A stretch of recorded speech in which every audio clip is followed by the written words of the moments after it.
Hello and welcome to True Crime Rocket Science, the most authentic voice in true crime. Shocking news coming out of Monroe County Jail. A fellow inmate has reported on Brian Kohberger apparently ranting, saying things like, "I cut them, I'll cut you." And if there are recordings of this, that really may amount to the equivalent of a confession. And I mean, then it's going to be a very easy case. The prosecution are going to have a field day with this. It's making potentially the case extremely simple for them.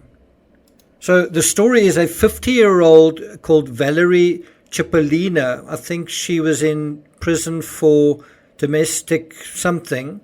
I think there was some home situation scenario disturbing the peace, and so she was in jail for, I think, 6 hours over New Year. And she said it was a miserable experience, made far worse by Kohberger's constant ranting. Now, if there's constant ranting and he was saying things like, "I cut them, I'll cut you." And I think he also said something along the lines of,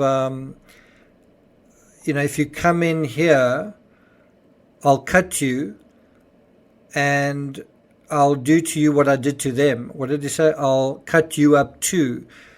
And you should be scared of me, right? And if that is true what she's saying, and they've got a recording of that, that really simplifies the case for the prosecution. And it really makes things a lot harder for his public defender, Labar. Each day that's going by, we're finding out more about Brian, also about his backstory. We've now heard about 2 bankruptcies, that he grew up to some extent in poverty. So do you see the contradiction between the stone-cold, emotionless dude, the guy that is apparently studying law and a law-abiding fellow, and he's going to,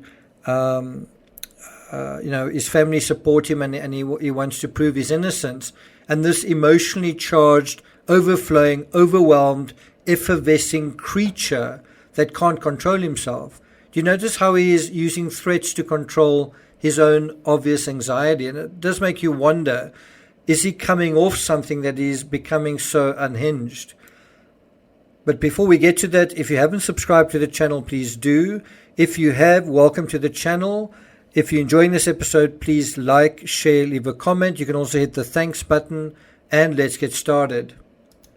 So Valerie has told the Daily Mail that he was chanting violent and misogynistic lyrics from Bad Bunny songs, also from Lil Wayne's Multiple Flows. I must say, when you listen to that music, you kind of get the idea that we are dealing with there's this idea that he's this very intelligent guy. Well, right next to that is a mindless wretch who likes to listen to mindless lyrics. I'll put a link to this song in there, but you're not going to make out too much out of it. But some of the words are, "Damn, I got a plan," talks about bitches and hoes, "fuck my enemies and my foes, I can tell these something all hoes," and then, "I'm drowning my dream like my bed is a river, I wake up in beast mode, I ate her like Skittles." And then it also talks about killing hoes, something about started to envy me. What does he say about OJ? He says something about, "I'm a hop out the convertible looking to do something, killing hoes," and then something about OJ. Now, you don't want to overanalyze this, but when you go to the music video of this particular song, you see a lot of graves, angels, the whole thing is sort of in white.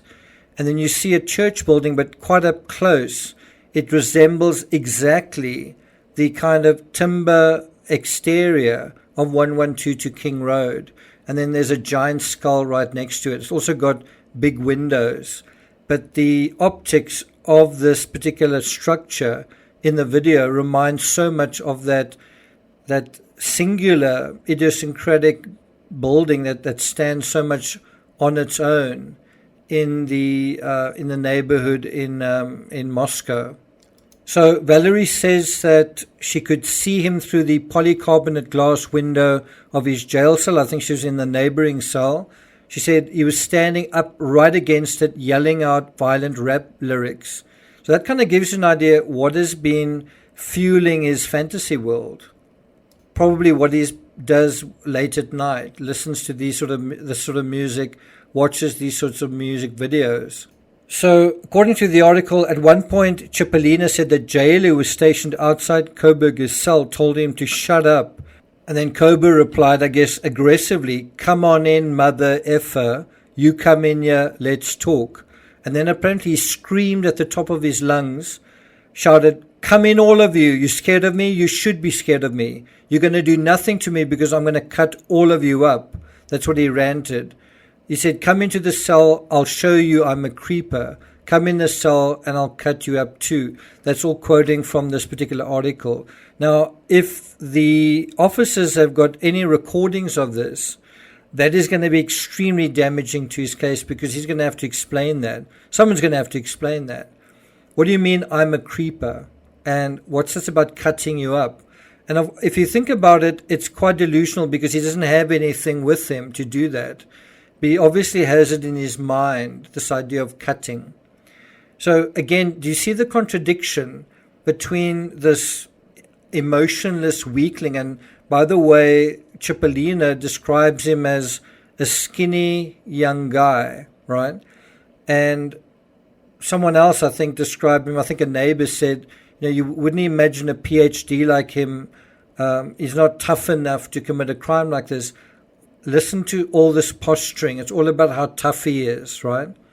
And why is there all of this posturing? Because he's emasculated, because he feels himself to be weak, because his ego is impinged, because he doesn't have any self-esteem. And so all of this posturing is to sort of puff himself up to make him seem bigger than what he really is. And that's kind of why he committed the crime as well, because he was floundering in insignificance. Now, if I didn't already make it clear in the previous video, can you see how miserable this person is? I mean, the person in the neighboring cell, the lady in the neighboring cell was just saying how miserable the time was, just a couple of hours spent in the cell next to him. Now, can you imagine how miserable it must be being Brian Kohberger? This is his life. And what's happening right now is he's getting a reality check. And I guess so are we. Apparently, the prisoner tried to expose himself as well. So that's how far that went. Talk about gratuitous.